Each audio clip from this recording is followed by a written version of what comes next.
Hello and welcome to Cruising and Musing. I am your host, Rob. This is going to be a short video. I kind of want to get these thoughts out of my head. I was down meeting with a potential school board candidate for the area, and we were in a Dunkin' Donuts having our conversation about, what's going on with the district, what needs to be fixed, what, can be solved, that sort of thing. When a girl behind the counter had a seizure. Now, we're in this, very busy Dunkin' Donuts, and everyone in that place just kind of stops and looks at each other.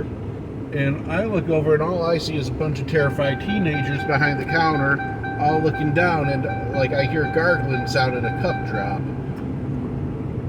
I can't help myself. I'm like, kids, is everything okay over there? And they're saying, no, something's wrong with her. They motion to the floor. No other adult in that space, there had to be 20 of them in there, thought to ask what was going on if they didn't see it, and none of them were reacting. And myself and this nominee for the school board, who's a former teacher herself, were the only ones who react. I kind of get the feeling that we're the only ones who have any idea what to do. And this kind of brings me to the point of what's bouncing around in my head with this video is, this is why, this right here, this is why you pay teachers. The shit hits the fan and you expect the teachers to be able to respond. So, in a crowd of, 30 people, some of them young, some of them old, it was myself and, the only other teacher in the room that got across that counter, got the girl's head cushioned and protected while she wrote out that seizure, got 911 on the phone and got an ambulance there to take care of her. Everyone else was standing around just dumbfounded, and no one was responding, like everyone was afraid to take responsibility. And if this had happened in a classroom, everyone would have expected the teacher to be on top of it. Just like if a fight breaks out in the classroom, people at least expect the teacher to make some sort of attempt to shout the kids apart and, break them up to some extent. Just, that's what you're paying for. That's why you want a teacher in that classroom and not just somebody who's phoning it in. You want somebody who's had the first aid training, who's gone the extra mile, who's kept up on it, who has done the mental preparedness with it.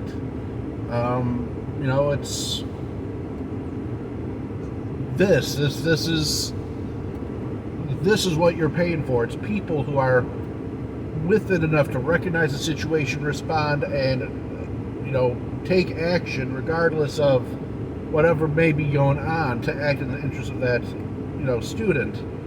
And this girl that had the seizure couldn't have been more than 16 or 17. This had to be her weekend job while she was in high school.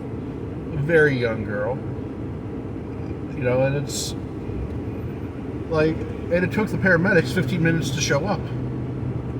So for 15 minutes, it's just me and the other former teacher there, directing traffic, getting the workers back on task, making a hole, getting the girl onto the couch there that they had, getting a hold of her mother with another phone while one of us was on 911, trying to guide in the ambulance and taking control of the crisis situation.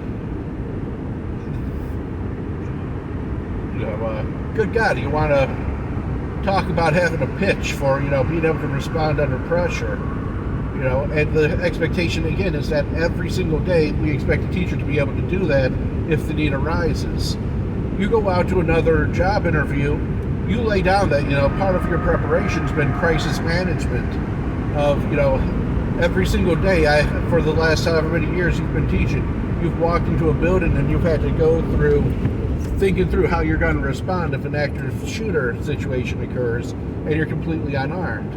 Every single day you've had to walk in and think about what are you going to do if there's a medical emergency. You have to be on top of that like white on rice, or what happens to that child is your fault. it's just, it's one of those things people who aren't in, they don't realize what it is. And, I'm still running kind of an emotional high on this because the adrenaline hasn't faded out yet. So, my thoughts are still a little scrambled. Like I said, I wanted to get this recorded before they coalesced. Because part of the idea with this channel is taking you through the processing point. But, that's is what it is. It's, this is part of what people expect from teachers, and it's part of what teachers bring to the table. So you're going to want to have that.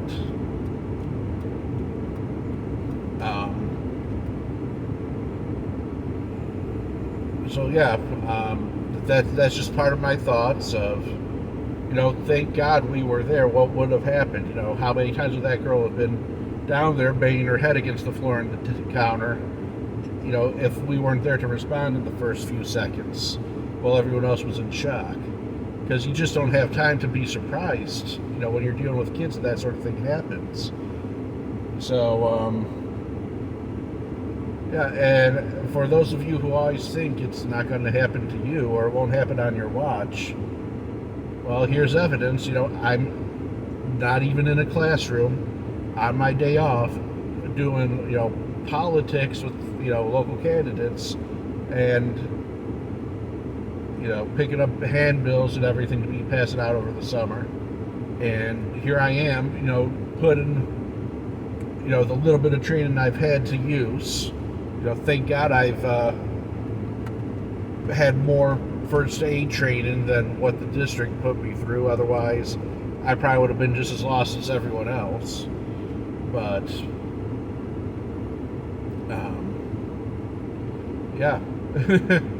that was an experience. So, let that be a lesson. Next time people, say, why do the teachers deserve more money? Just start snapping at them. Kid just had a seizure. What do you do now? You got 30 seconds to respond or they die. It lets them, kind of go there and, start tripping over their tongue trying to answer. Be like, kid died on you. Done. Obviously, I'm aware most people don't die from seizures, but, that'll get the point across of, there's certain things that are intangible that teachers do or need to be ready for, and it's got to be a, once every few years thing, or maybe even once a career. Like most police officers never fire their gun, but still they, all have to practice and prepare for the day they do. Most police officers aren't going to have to perform CPR, but they still, practice and do to keep people alive till the paramedics get there. Like I said, it was 15 minutes for the paramedics to get there, as, we're holding this girl on her side as she's seizing, trying to keep her airway clear and trying to keep her from banging her head around on all these metal things. And we're, again, surrounded by people that are just staring at us, agog, not knowing what to do. So, I'm going to leave this video short and sweet like that. I know it got a little rambly there. I am still coming down off of that adrenaline rush of dealing with the situation, so I do apologize. If you got any comments, leave them below. Hit subscribe, like, dislike if you think I'm being over dramatic about, the lack of other responders and everything. You tell me, but, I do think that's, that's why we were the two that reacted, was because we were, I'm a teacher and she was previously a teacher, especially working with special ed, just getting in there and getting hands dirty. I'm on my way home now. I gotta change my shirt and put this in the wash because I'm covered in puke.